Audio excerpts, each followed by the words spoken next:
আগামীকালকে গণমাধ্যম এবং কি আমাদের ফেসবুকে প্রচারিত হয়েছে যে আমার গাজীপুর সিটি কর্পোরেশনের 22 নং ওয়ার্ডের এই গজারপাড়া এলাকায় প্রায় 200 থেকে 250 বাড়ি পানিতে নিমজ্জিত।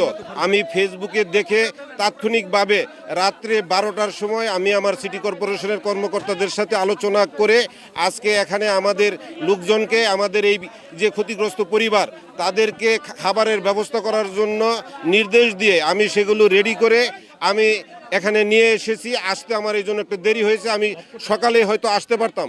তাৎক্ষণিকভাবে আমি যখন জানতে পেরেছিলাম গতকালকেই, তখনই বলেছি বেকু নিয়ে আমাদের লোকবল, আমাদের বিএনপির নেতাকর্মী তারা সকলে এসেছে। আমি আমাদের নেতাকর্মীদেরকে বলেছি যে মাননীয় প্রধানমন্ত্রী, মানবিক প্রধানমন্ত্রী জনাব তারেক রহমান সকলকে এই যে অতি বৃষ্টির কারণে পানিতে নিমজ্জিত যে সকল এলাকা আছে, যে সকল পরিবার কষ্ট করতেছে, সকলকে তিনি অনুরোধ করেছেন এই মানুষের পাশে থাকার জন্য। তা আমাদের গাজীপুরে এই ধরনের সমস্যায় যারা পড়েছে, আমাদের বিএনপির সকল নেতাকর্মী যেন তাদের পাশে দাঁড়ায়। নগদ নিয়ে এলো হার না মানা হার অফার।